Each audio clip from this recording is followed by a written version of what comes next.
Hello दोस्तों, स्वागत है आप लोग का आरएम अकेडमी में। तो दोस्तों हम आपके लिए लेकर आए हैं एएलपी सीबीटी 2 के लिए दोस्तों ट्रेड फिटर यानी फिटर ट्रेड के जितने भी क्वेश्चन बनेंगे सारे क्वेश्चनों को क्लियर करें। हम लोग किरण पब्लिकेशन से मॉडल प्रैक्टिस सेट 4 को आज कर रहे हैं और इसमें आपको दोस्तों 75 प्लस क्वेश्चन मैं आपको कराऊंगा। 75 तो इसमें हैं ही, मैं इनके भी आपको विवरण दूंगा। इसका मतलब आपको जरूर 200 से 300 क्वेश्चन आपको मिल जाएंगे, ठीक है। इसलिए दोस्तों अगर आप आरएम अकेडमी चैनल पर नए हैं तो आरएम अकेडमी चैनल को आप जरूर सब्सक्राइब करिए, लाइक करिए और शेयर करिए।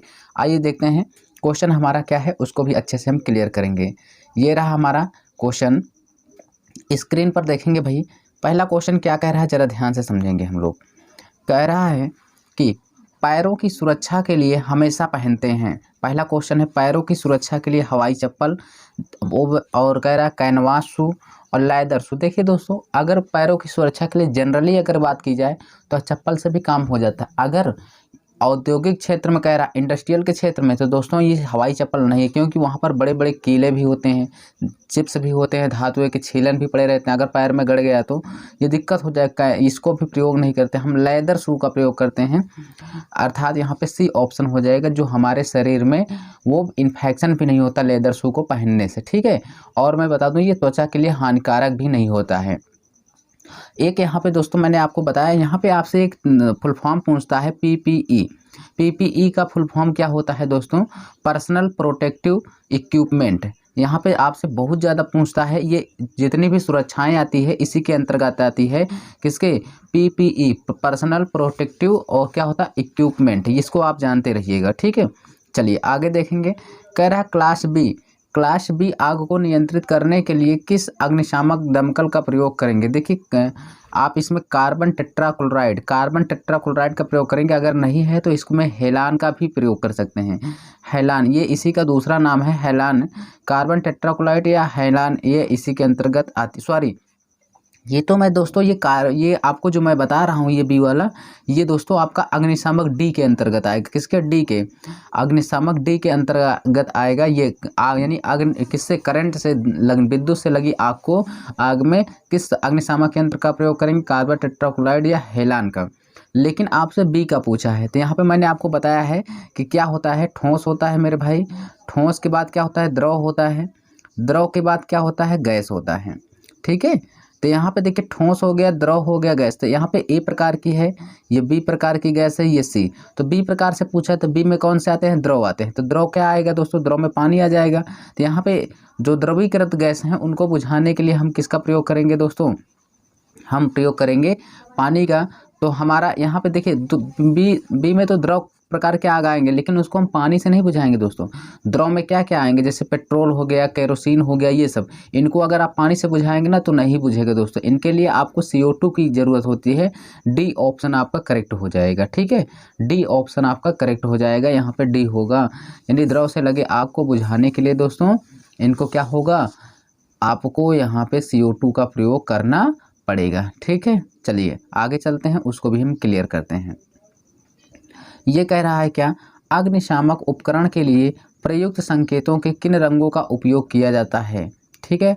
चलिए यहाँ पे देखिए अग्निशामक के लिए दोस्तों जो प्रयोग करते हैं वो क्या होगा, तो अग्निशामक के लिए यहाँ पे जो होगा दोस्तों वो हो जाएगा लाल रंग के पृष्ठ पर सफ़ेद रंग का चित्रीय आरेख यानी पिक्टोग्राम। यहाँ पे आपका क्या हो जाएगा, बी ऑप्शन करेक्ट हो जाएगा। चलिए यहाँ पे चलते हैं आगे, यहाँ पे आगे चलते हैं, उसको भी हम लोग क्लियर करते हैं। 60 डिग्री सेल्सियस को फ़ारेनहाइट में परिवर्तित करना है, कैसे करेंगे। तो यहाँ पे मैं आपको बता दूँ C/5 करिए, C/5 बराबर F-32/9 करिए और इसी पे सॉल्व करिए। देखिए ये इसका मतलब क्या है, 60 डिग्री सेल्सियस है तो सेल्सियस के स्थान पे जितना सेल्सियस है सेल्सियस के स्थान पर रख दीजिए। सी के स्थान पे आप 5 रखेंगे यानी 60 रखेंगे तो 60 बटे कितना हो जाएगा, 5 हो जाएगा।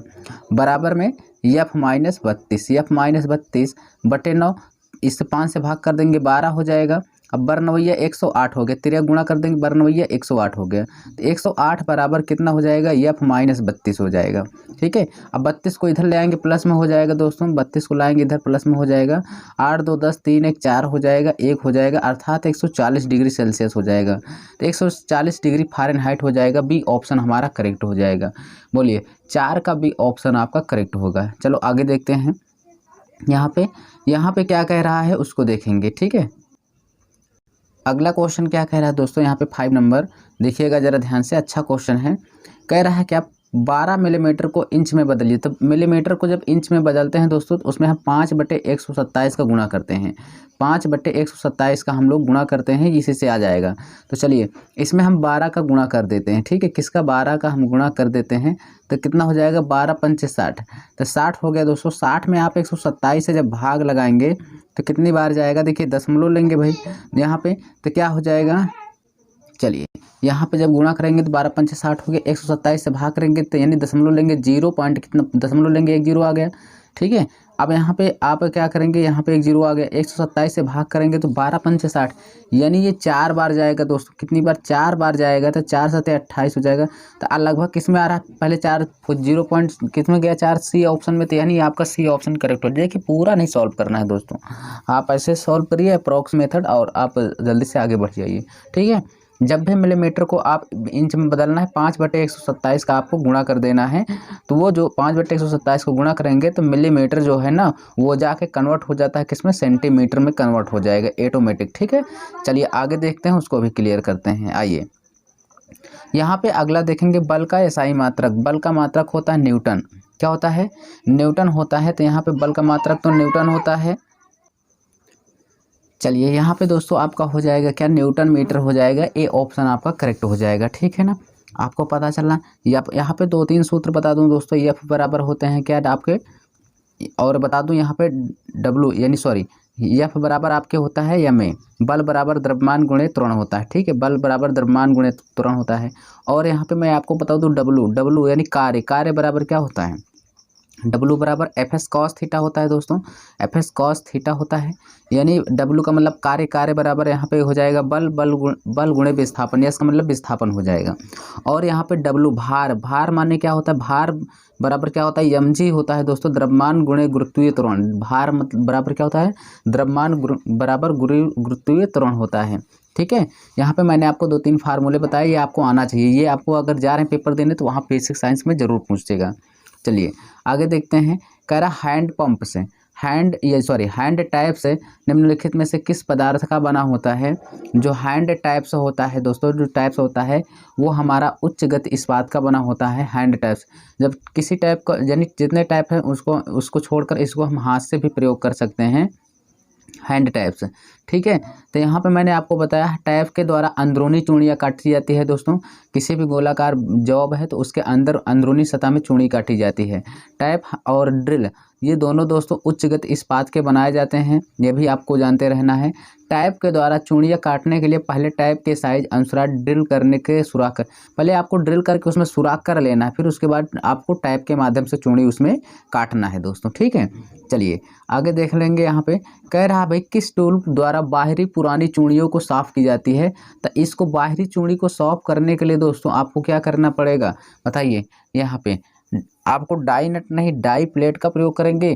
टैप का से तो द्वारा दोस्तों यहाँ पे आपका क्या हो जाए, अंदरूनी चूड़ी काटी जाती है, और डाई नट का प्रयोग करेंगे। डाई नट के द्वारा हम बाहरी चूड़ी काटते हैं। बाहरी चूड़ियों को साफ़ करने के लिए दोस्तों हम डाई नट का प्रयोग करेंगे। डाई नट जो होता है हाई कार्बन स्टील का बना होता है, हाई कार्बन स्टील का, ठीक है ना। HCS यानी हाई कार्बन स्टील का बना होता है। इसका प्रयोग पुरानी और ख़राब चूड़ियों को साफ़ करने के लिए होता है। डाई नट का प्रयोग पुरानी व खराब चूड़ियों को साफ़ करने के लिए होता है। डाई नट का प्रयोग रेंच या बॉक्स स्पैनर द्वारा हम प्रयोग करते हैं भाई। रेंच या बॉक्स स्पैनर द्वारा हम प्रयोग करते हैं। आइए अगला क्वेश्चन हम लोग देखते हैं। यहाँ पे हमारा क्वेश्चन क्या है, कह रहा यदि मुख्य व्यास 10 मिलीमीटर और पिच इतना है तो टैप ड्रिल का साइड तो यानी ट्रैप ड्रिल का आकार TDS। यहाँ पे TDS बराबर क्या होता है, यहाँ पे होगा आपका टैप ड्रिल साइज बराबर क्या होगा, टैप साइज, ठीक है ना। टैप साइज उसके बाद क्या हो जाएगा -2 गुणे 0.64 है, उसके बाद गुणे पिच होता है, क्या होता है पिच। तो यानी यहाँ पे अगर देखेंगे टैप का साइज कितना दिया है दोस्तों 10 मिलीमीटर, तो यहाँ पे 10 रखेंगे -20 कह रहे हैं, यहाँ पे 20 नहीं होगा यार। यहाँ पे आपका जो 20 दिया है ना तो इसको 20 को हटाओ, ये 20 नहीं होगा 2 होगा, ठीक है ना। 2 गुणे हो जाएगा, 2 गुणे यहाँ पे 2 गुणे होगा। टैप -2 गुणे 64 यानी 64 है, 0.64 है, ठीक है 0.64 है। गुणे पिच, पिच कितना है 1.5 है। तो बस यहाँ पे इसी को सॉल्व कर लीजिए दोस्तों। देखिए 64 दूना 128 हो जाएगा, उसके बाद 15 का, या ऐसे करिए 15 दूना कितना हो जाएगा 30 हो जाएगा, ये 3 बचा, 3 चौक 12 हो जाएगा, 3 छंग 18 1 19 हो जाएगा। तो यहाँ पे 1.92 हो गया, जब 1.92 इसमें घटाएंगे तो ये 9.8 हो जाएगा दोस्तों। कितना हो जाएगा यहाँ पे लगभग में दोस्तों, ये हो जाएगा कितना 8 दशमलव यहाँ पे कुछ होगा दोस्तों, यहाँ पे लगभग में 8 दशमलव कुछ होगा। तो यहाँ पे आपका यही आपका क्लियर हो जाएगा। जब आप इसमें से घटाओगे 1.92 को 10 में से घटाओगे तो लगभग में 8 जाएगा, तो 8 मिलीमीटर मार दीजिए। क्लियर, यहाँ पे आपको पता चला। चलते हैं आगे, देखते हैं अगला क्वेश्चन। यहाँ पे कह रहा है निम्नलिखित में से जिग का प्रयोग नहीं किया जा सकता। जिग का प्रयोग देखिए बोरिंग और ड्रिलिंग में करते हैं दोस्तों, टाइपिंग में और नहीं करते हैं ना तो टर्निंग में, ठीक है ना। तो यहाँ पे आपका क्या हो जाएगा, किसमें नहीं किया जाता है, तो ये दोस्तों आपका इसमें किसमें नहीं किया जाएगा आपको पता होगा। तो यहाँ पे टर्निंग में नहीं किया जाता, ड्रिलिंग बोरिंग टाइपिंग में करते हैं, जबकि दोस्तों हम जिग का प्रयोग टर्निंग में नहीं करते। जिग का कार्य क्या है दोस्तों, जिग का कार्य ये है कि जॉब को अच्छी तरह से पकड़ना और टूल को गाइड करना, ठीक है, टूल को गाइड करना। जिग का प्रयोग करने से उसमें आपको नापने की आवश्यकता नहीं होती है, एकदम जो उसमें जॉब बनता है फिक्स बनता है, और अर्ध कुशल कारीगर भी इसको चला सकता है, बना सकता है, ठीक है। जिग हाई कार्बन स्टील का बना होता है, ये भी मैं आपको बता दूं, ठीक है। जिग में गाइड बुशिंगस का प्रयोग किया जाता है, जिग में गाइड बुशिंगस का प्रयोग किया जाता है। चलिए अगला देखते हैं। ये अगला क्वेश्चन क्या कह रहा है, निम्नलिखित में से कौन एक जुड़नार का तत्व नहीं है। जुड़नार का तत्व क्या है दोस्तों, यहाँ पे उपकरण मार्गदर्शक तत्व, यहाँ पे और कह रहा लोकेटिव तत्व हो जाएगा, यहाँ पे जुड़नार का तत्व नहीं है। तो यहाँ पे आपका आंसर जो होना चाहिए दोस्तों वो हो जाएगा उपकरण मार्गदर्शक तत्व, यहाँ पे यही नहीं होगा, ठीक है। चलिए आगे देख लेंगे हम लोग दोस्तों, उसको भी हम लोग करेंगे, ठीक है। देखिए यहाँ पे जो फिक्सर होता है थोड़ा सा जान लेंगे। फिक्सर होता है, फिक्सर में टूल को गाइड करने का तत्व एलिमेंट नहीं रहता है। फिक्सर जो होता है दोस्तों उसमें टूल को गाइड नहीं करता है, सिर्फ जिग ही टूल को गाइड करता है, ठीक है ना, और कार्यखंड को भी पकड़ता है। जिग का प्रयोग दोस्तों मास प्रोडक्शन में भी करते हैं, जिग का प्रयोग मास प्रोडक्शन में भी करते हैं, ठीक है ना। चलिए आगे देख लेंगे, यहाँ पे आगे देखेंगे अगला क्वेश्चन क्या कह रहा है। रीमर में प्रदान किए गए भाग में पायलट का क्या कार्य होता है। तो पायलट का मतलब कार्य यही होता है। देखिए दोस्तों मैं आपको बता दूं, यह रीमर पैरेलल रीमर के समान होता है, या किसके पैरेलल रीमर के समान होगा। इसका मतलब है कि संकेंद्रित छिद्र को फिनिश करना, समीन की धुरी स्पिंडल। हाँ यहाँ पे दोस्तों तो आपका यहाँ पे आंसर तो होना चाहिए, जो होगा पहला ही होना चाहिए, क्योंकि संकेंद्रित छिद्र को फिनिश करता है वो, ठीक है, रीमर। चलिए यहाँ पे आगे भी करते हैं, और देखिए इसका प्रयोग वहाँ किया जाता है जहाँ पर दो सुराखों को सीधी में रिमिंग करने की आवश्यकता होती है। पायलट जो पैरेलल होते हैं, दो प्लेटों को एक सीधी सुराख में किया जाता है, इसको एक सीधी सुराख में करते हैं, संकेंद्रित छिद्र को फिनिश करना। कह रहा किसी अंध क्षेत्र में रिमिंग प्रचालन है तो रिमर का प्रयोग। तो यहाँ पे आपका जो होता है वो होता है क्या, बाएँ हाथ स्पायरल फ्लूट रिमर कि दाएं हाथ स्पाइरल रिमर फ्लूट। यहाँ पे क्या होगा, तो यहाँ पे दोस्तों अंतर छिद्र में रिमिंग जो होती है वो दाएं हाथ स्पाइरल फ्लूट रिमर द्वारा होता है।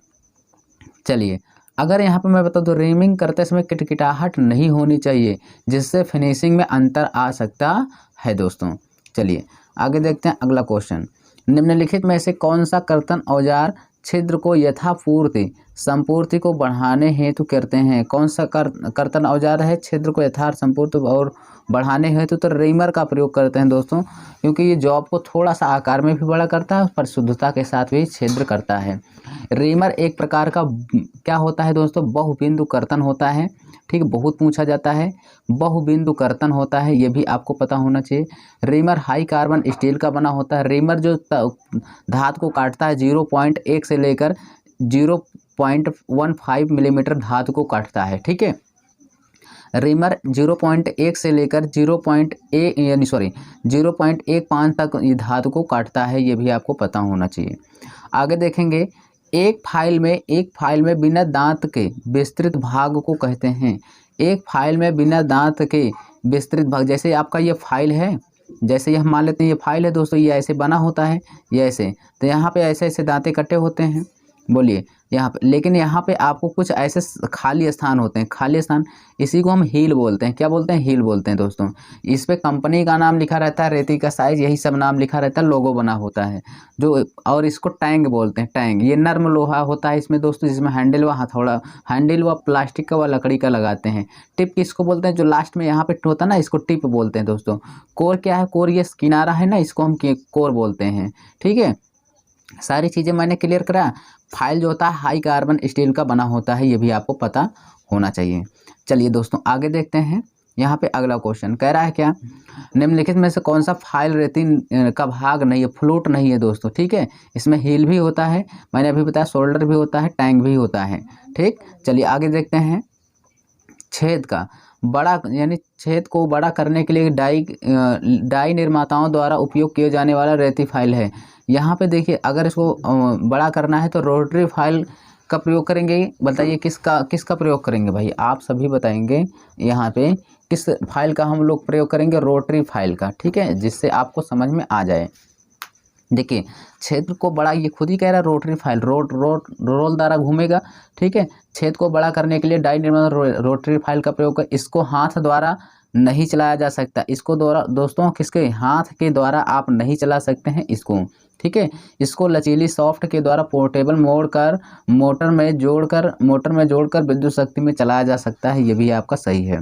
ठीक है, वैसे मैंने आपको बताया कि जो फाइल होती है दोस्तों, फाइल जो होती है वो HCS हाई कार्बन स्टील की बनी होती है, ये भी आप लोग को पता होना चाहिए। ठीक है ना।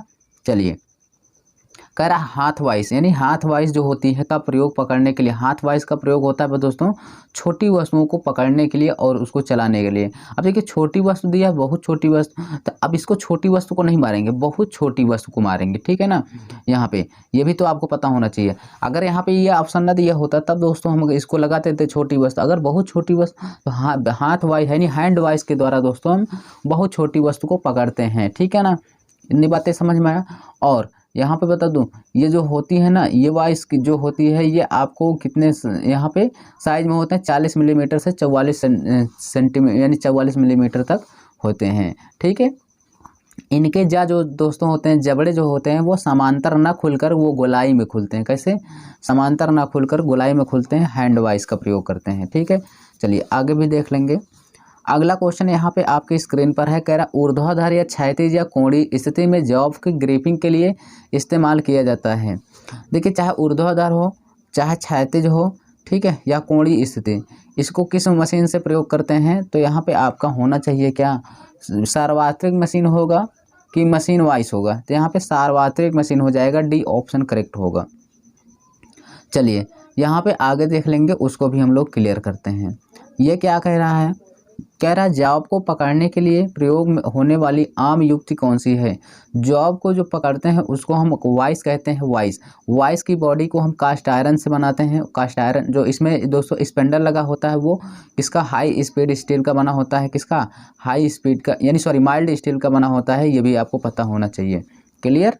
यहाँ पे ये वाइस एक ऐसा साधन है जो किसी जॉब को कार्यखंड को अच्छे से पकड़ता है और उसको उस पर दबाव। अब देखिए, जब कार्यखंड को कायदे से अच्छे से पकड़ लेता है तो उस पर जॉब पर कभी कभी क्या बन जाते हैं, उसके जो उसमें दांतें होते हैं उसके निशान भी बन जाते हैं। तो ऐसे निशान ना बने इसलिए उसमें दोस्तों हम लोग सॉफ्ट जा का भी प्रयोग करते हैं, जो एल्यूमिनियम का बना होता है या शीशा का बना होता है। एल्यूमिनियम, शीशा, तांबा का कुछ भी बना हो सकता है। ठीक है। बेंच वाइज कार्य करने के लिए दोस्तों श्रमिक के कोहनी के बराबर होना चाहिए, यह भी आपको पता होना चाहिए। बेंच वाइज को पैरेलल जा भी हम लोग कहते हैं। क्या कहते हैं दोस्तों?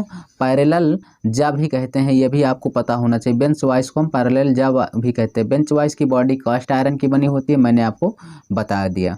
ठीक है ना, सारी चीज़ें मैंने आपको बताया दोस्तों, ये भी आपको आना चाहिए। चलिए आगे देखते हैं।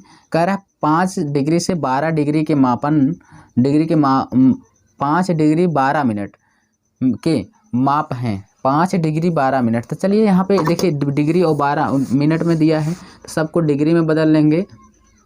तो यहाँ पे देखिए 12/60 करेंगे, 12/60 करेंगे तो 1/5 हो जाएगा। क्या हो जाएगा दोस्तों? 1/5 हो गया।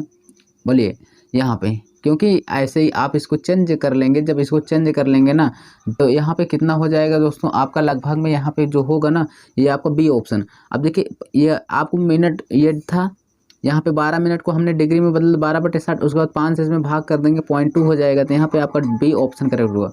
यहाँ पे ऐसे लगाएंगे तो जल्दी हो जाएगा और वैसे सेकंड मिनट में बदलेंगे तो बहुत टाइम लगेगा, ठीक है। अगला क्वेश्चन यहाँ पे कह रहा है एक बस के पहिए का व्यास इतना, डायमीटर इतना है, 540 आरपीएम है, उस बस की गति कितना होगा, घूर्णन गति। तो यहाँ पे मैंने आपको बताया था दोस्तों क्या घूर्णन गति आरपीएम आपको दे रखा है। तो यहाँ पे मैंने एक फार्मूला बताया था, v बराबर क्या होता है पाई डी एन, क्या होता है दोस्तों पाई डी एन बटे 1000 होता है। अब इसको 1000 को इधर ले आएंगे तो v बराबर क्या हो जाएगा, v गुणे 1000। तो इसकी गति आपको बताना है, बस की गति, अर्थात v का मान आपको बताना है, ठीक है। तो v गुणे यहाँ पे हो जाएगा कितना 1000 हो जाएगा, बराबर में पाई का मान 22/7 हो जाएगा। उसके बाद डी का मान आपको दे रखा है कितना आरपीएम 540 दे रखा है दोस्तों, ठीक है।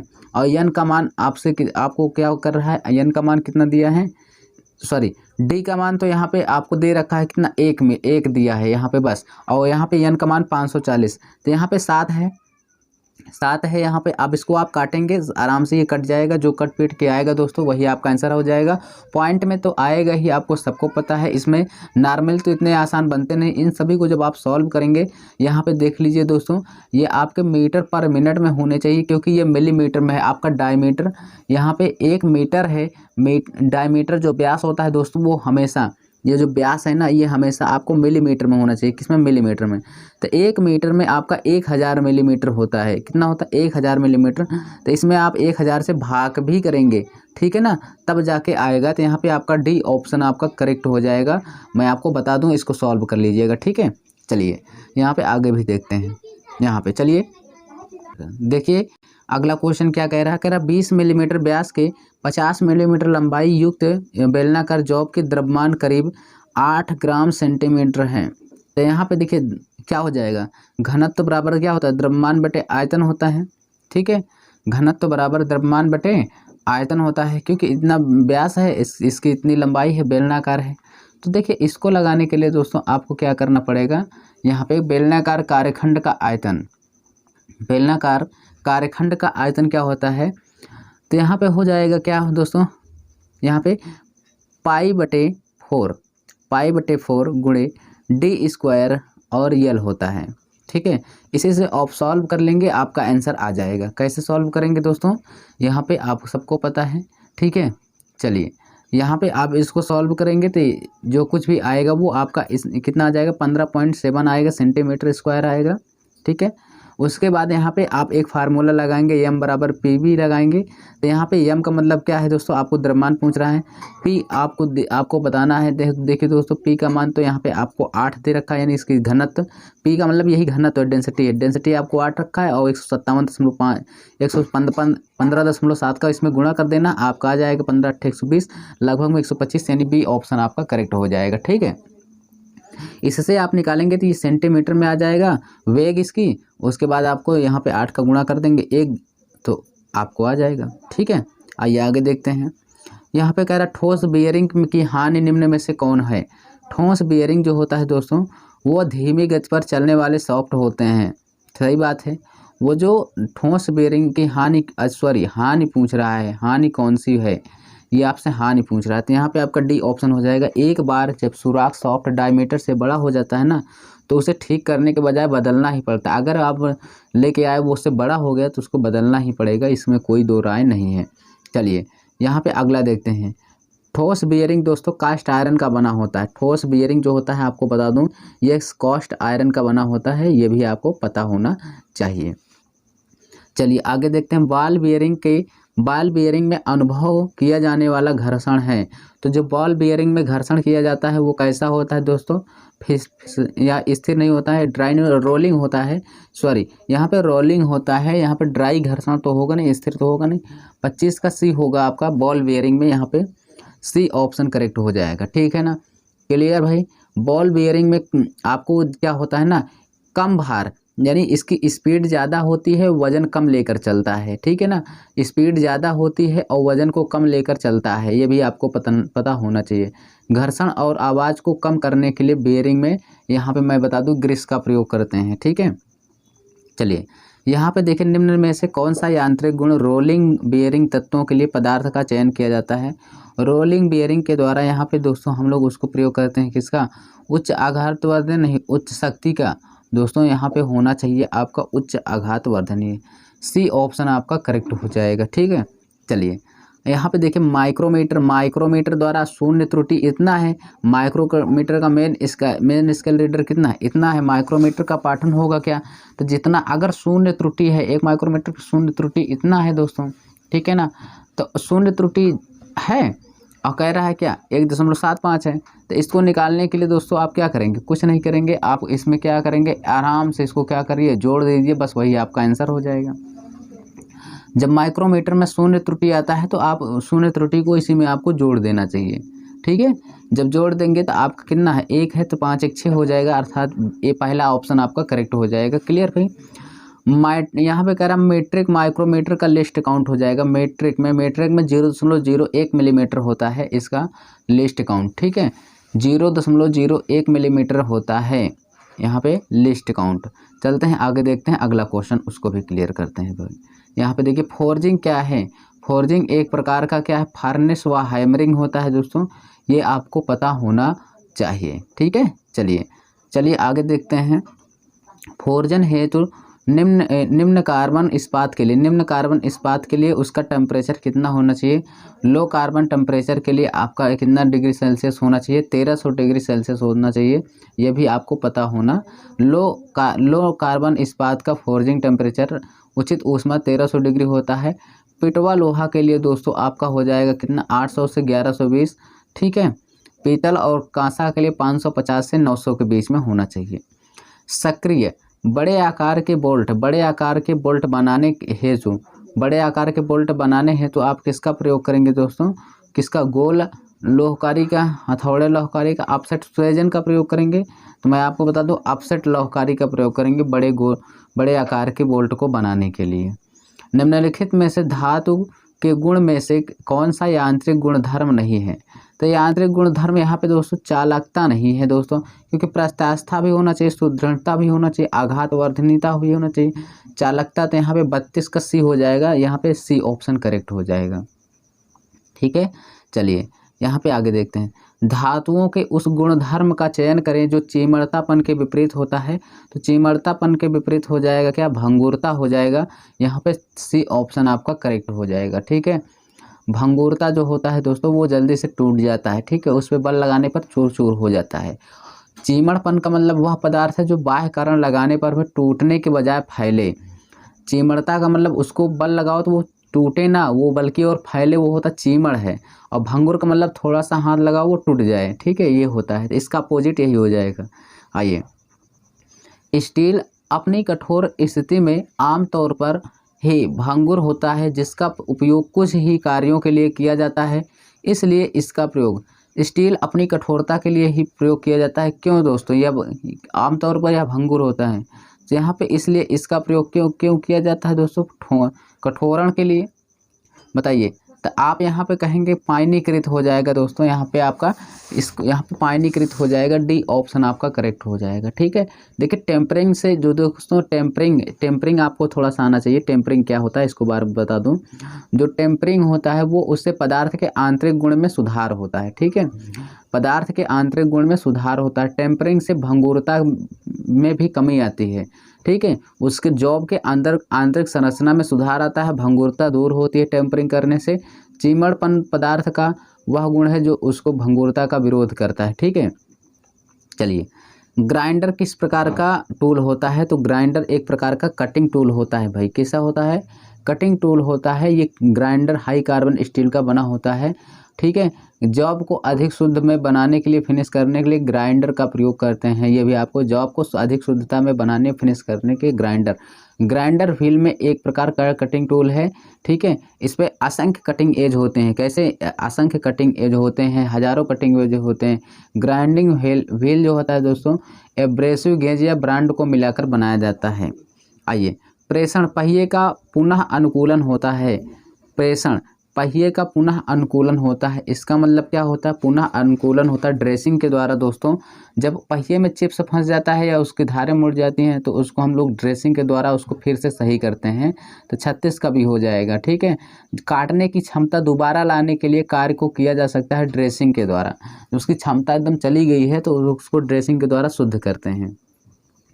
अगला क्वेश्चन क्या है, कह रहा है 150 मिलीमीटर व्यास के पुली को 1440 आरपीएम में चलती है। फिर कह रहा है 2400 इतना चलने के लिए ग्राइंडिंग व्हील स्वेजित पुल से व्यास निर्मित करिए। देखिए यहाँ पे आपको होता है d1/d2 होता है दोस्तों। d1/d2 बराबर ये r1 यानी एमआरपी जो चल रहा है, सॉरी आरपीएम पे जो चल रहा है तो ये आरपीएम पहला हो जाएगा बट दूसरा आरपीएम। तो यहाँ पे आप करेंगे सॉल्व तो क्या हो जाएगा 150 यानी 150। यहाँ पे अगर आप करेंगे दोस्तों तो आपको सॉरी यहाँ पे d2/d1 होगा, हाँ n1/n2 यानी इसकी आरपीएम को हम लोग n से व्यक्त करते हैं।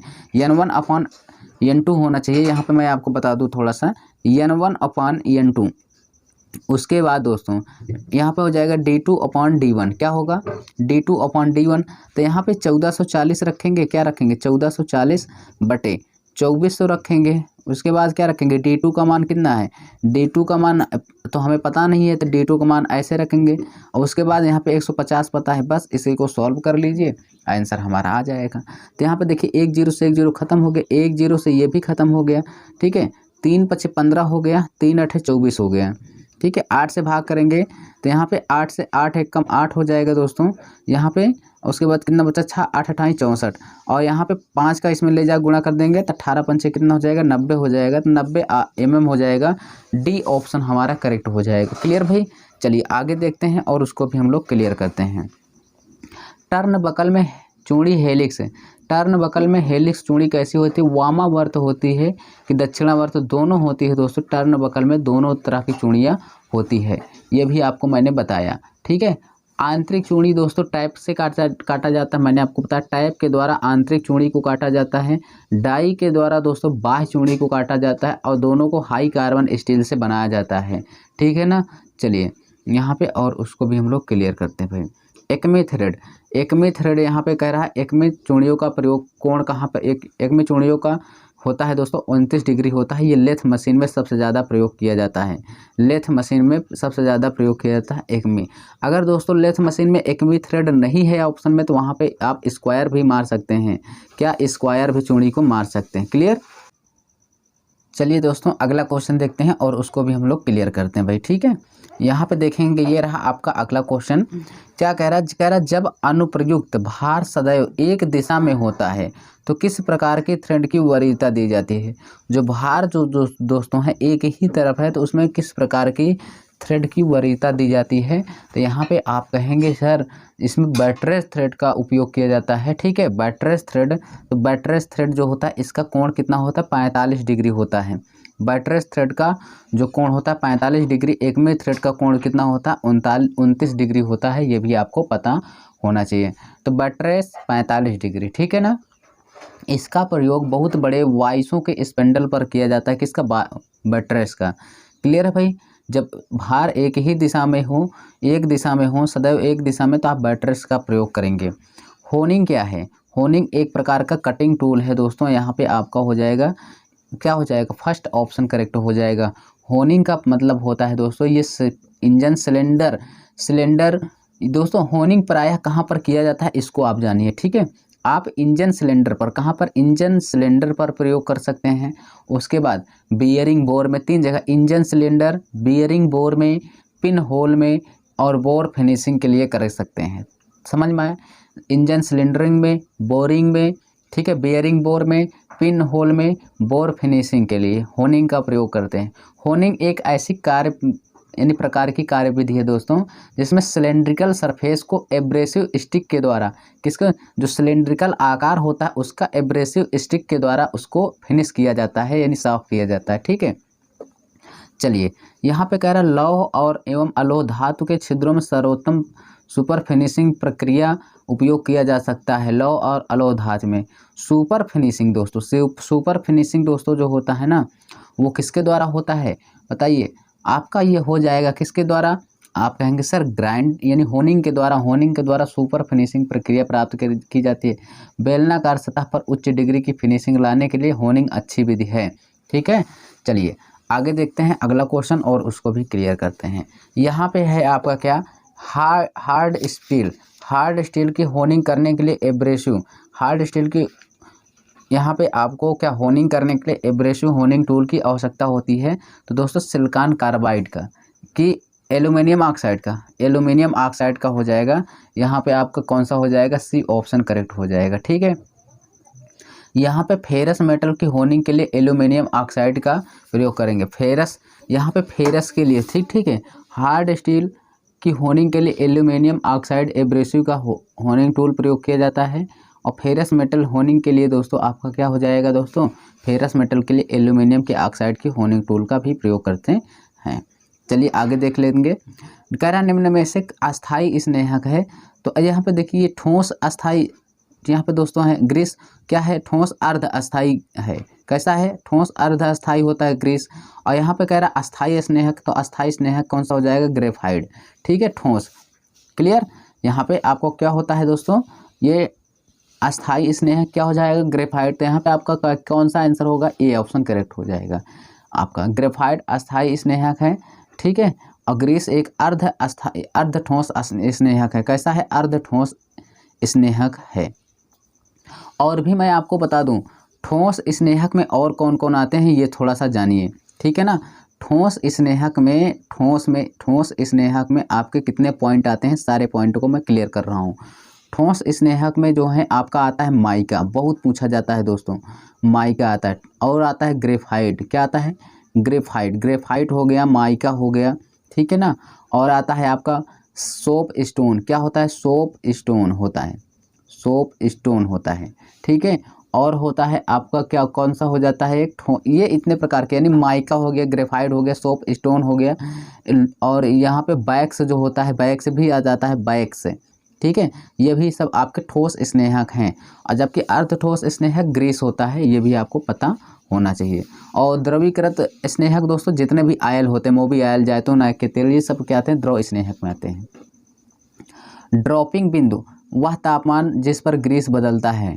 ड्रॉपिंग बिंदु, ठीक है, का कौन सा तापमान है, तो अर्ध ठोस अवस्था से ठोस अवस्था में, नहीं दोस्तों, ठोस अवस्था से द्रव अवस्था में होना चाहिए। ड्रॉपिंग बिंदु वह तापमान होता है।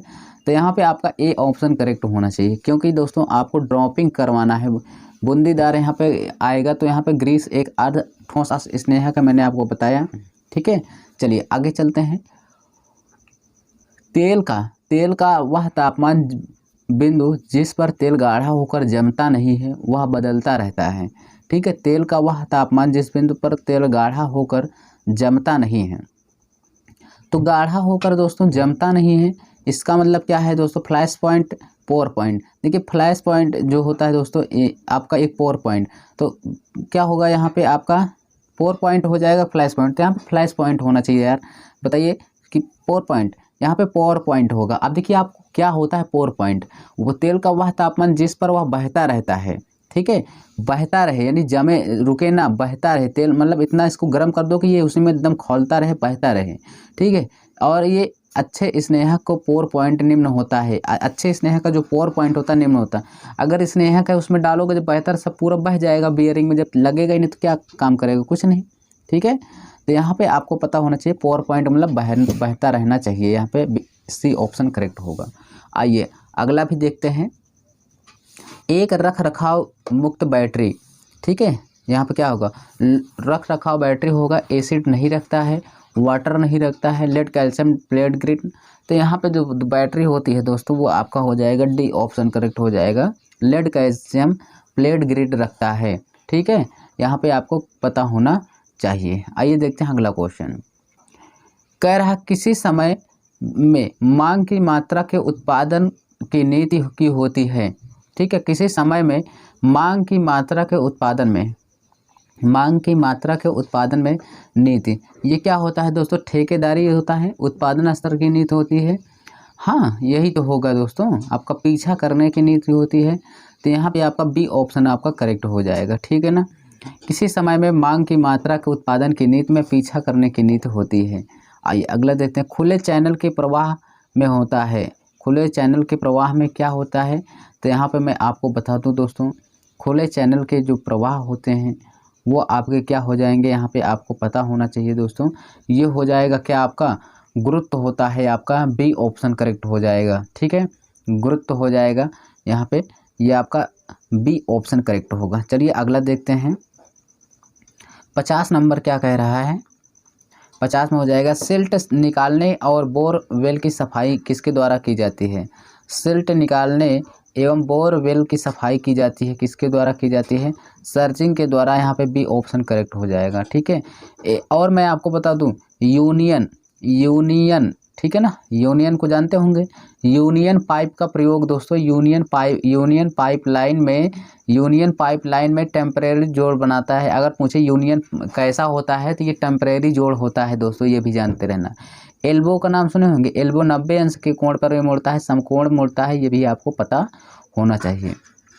ठीक है, चलिए आगे देख लेंगे। निम्नलिखित में से कह रहा पंप, कौन सा पंप गहरे कुएं से पानी निकालने के लिए सफलतापूर्वक, तो जेट पंप। अगर गहरे कुएं से पानी निकालना है तो दोस्तों जेट पंप का हम लोग प्रयोग करेंगे।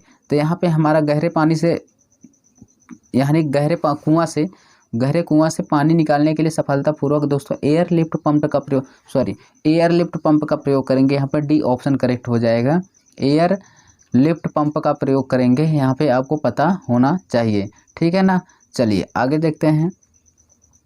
कह रहा है, कई अनुप्रयोगों में ऑक्सी एसिटिलीन वेल्डिंग के लिए किस ज्वाला का प्रयोग करते हैं। ऑक्सी एसिटिलीन वेल्डिंग के लिए दोस्तों हम लोग यहाँ पे ऑक्सी एसिटिलीन के लिए दोस्तों हम लोग किसका ज्वाला का प्रयोग करेंगे दोस्तों, यहाँ पे कार्बोराइजिंग का प्रयोग करेंगे।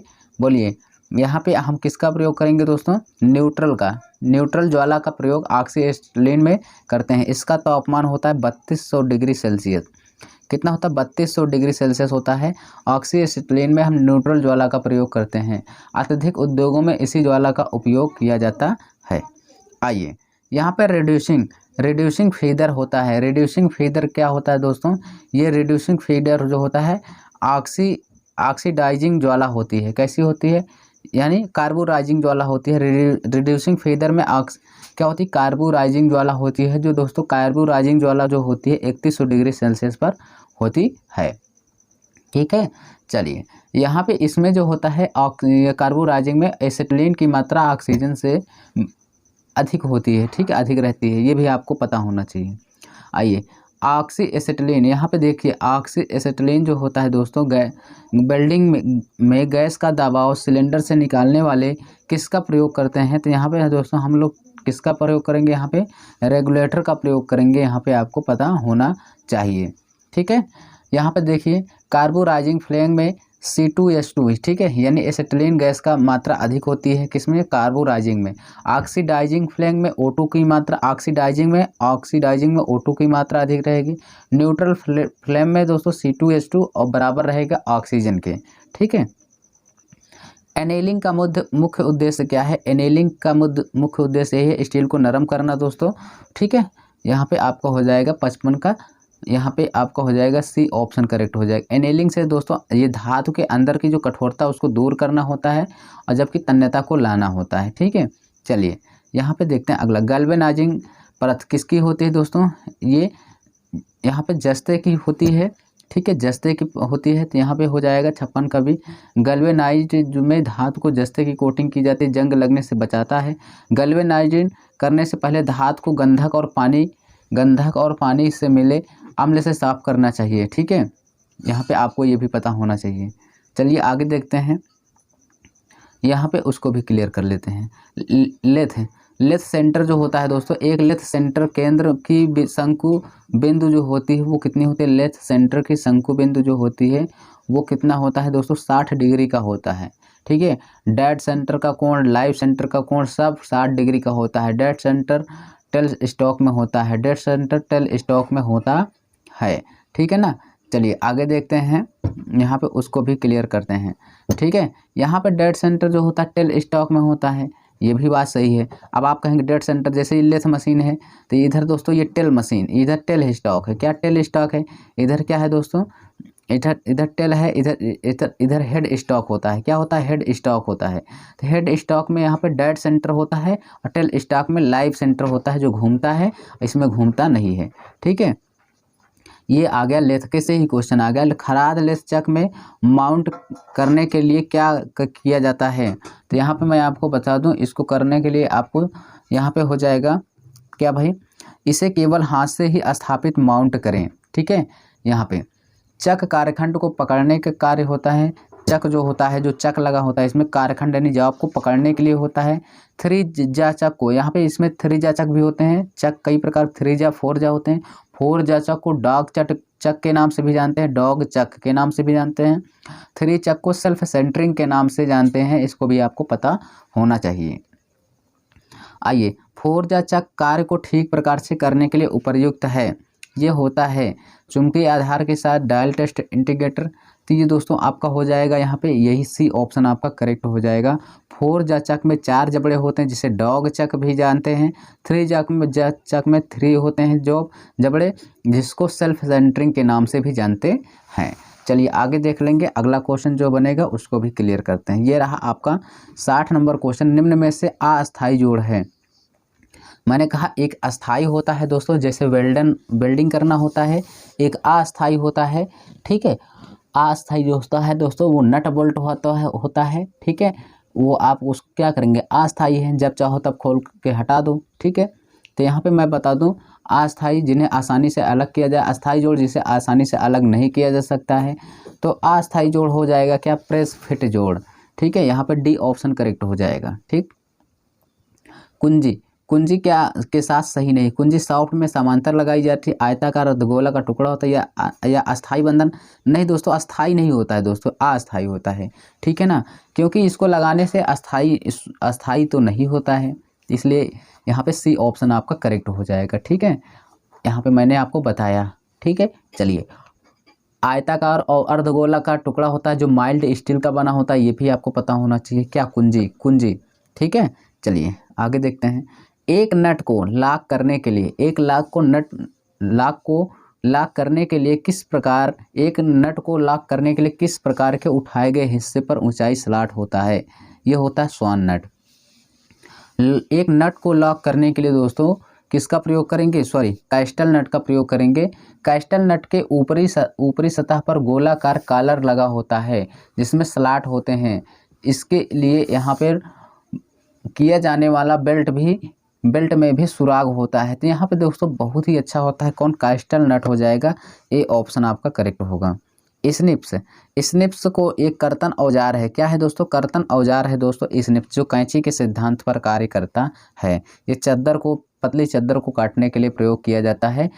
स्निप जो होता है हाई कार्बन स्टील का बना होता है। किसका, हाई कार्बन स्टील का बना होता है। ये पतली चद्दर को काटता है। स्ट्रेट स्निप दो प्रकार के होते हैं दोस्तों, एक स्ट्रेट होता है, एक क्या होता है दोस्तों, बंट होता है। बंट माने मुड़ा होता है, जो वक्राकार चद्दर को काटता है। ये स्ट्रेट सीधी चद्दर को काटने के लिए प्रयोग किया जाता है।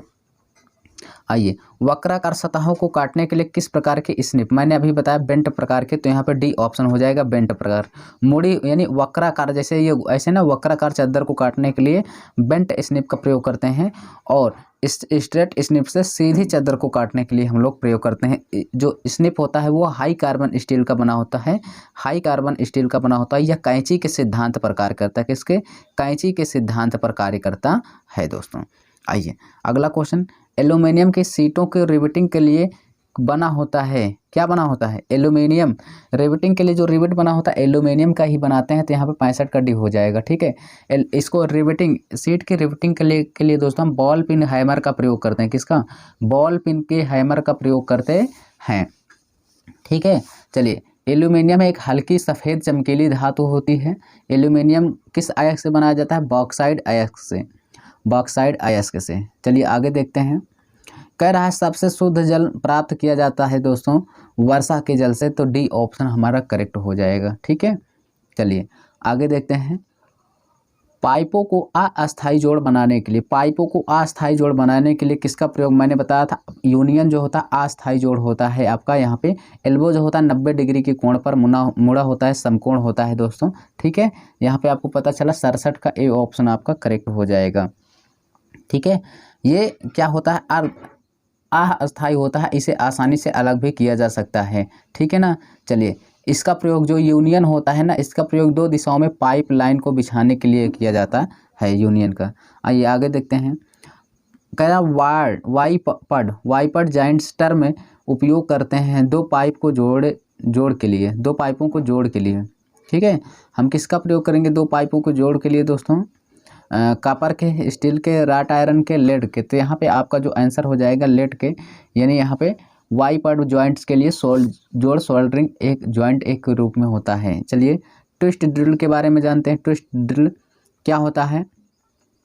अग्र कर्तन औजार होता है दोस्तों, यहाँ पे सिरा कर्तन औजार होता है। तो यहाँ पे मैं बता दूँ, जो ट्विस्ट ड्रिल होता है, ये आपका ट्विस्ट ड्रिल जो होता है दोस्तों बहुत ही अच्छा होता है। ये हाई स्पीड स्टील का बना होता है। किसका? हाई स्पीड स्टील का बना होता है, ठीक है। यानी हाई स्पीड स्टील का बना होता है क्या? Twist drill. ये भी बता दूँ, ये 3D प्रकार का होता है, ये आपको पता होना चाहिए। मोर्स टेपर कितना होता है दोस्तों? मोर्स टेपर आपका होता है कितना? 59 दशमलव कितना हो जाएगा आपका? 86 हो जाएगा। यहाँ पर डी ऑप्शन करेक्ट होगा। विद्यमान कह रहा छिद्र के सिरा को सॉकेट स्क्रू के शीर्ष को रखने के लिए बढ़ाने की प्रक्रिया को क्या कहते हैं? बढ़ाने की प्रक्रिया को हम लोग क्या कहते हैं? यहाँ पे बोरिंग कहते हैं दोस्तों, काउंटर सिंकिंग कहते हैं। बताइए, तो यहाँ पे आपका जो आंसर होगा वो हो जाएगा, क्या हो जाएगा भाई? छिद्र के आकार को बड़ा करने के लिए काउंटर बोरिंग का प्रयोग करते हैं। सी ऑप्शन करेक्ट हो जाएगा, ठीक है। बोरिंग का उपयोग करने से पहले हम ड्रिलिंग का उपयोग जरूर करते हैं, ठीक है। चलिए, अगला क्वेश्चन है, कह रहा है क्या?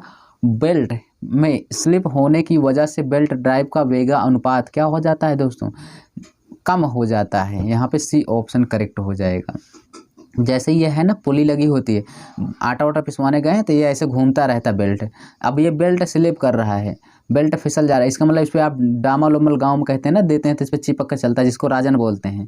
तो जब इस पर कुछ नहीं डालेंगे तो ये जब स्लिप करेगा तो दोस्तों इसकी स्पीड क्या हो जाती है? कम हो जाती है। तो 72 का सी ऑप्शन आपका करेक्ट हो गया आपका, ठीक है। चलिए, यहाँ पर देखते हैं कौन सी पुली के रैपिंग एंगल में वृद्धि करती है। तो यहाँ पे आपका हो जाएगा, कौन सा हो जाएगा? जॉकी पुली हो जाएगा। यहाँ पे सी ऑप्शन आपका करेक्ट हो जाएगा। चलिए, अगला क्वेश्चन देखते हैं।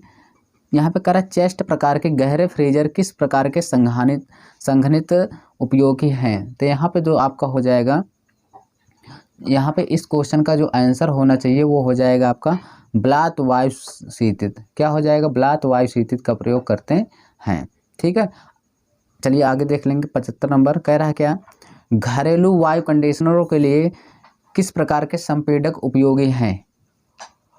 तो यहाँ पे दोस्तों ये हो जाएगा आपका hermetically sealed. D option correct हो जाएगा। और मैं बता दूं दोस्तों, इसी तरह से मैंने आपको 75 क्वेश्चन कंप्लीट कराया।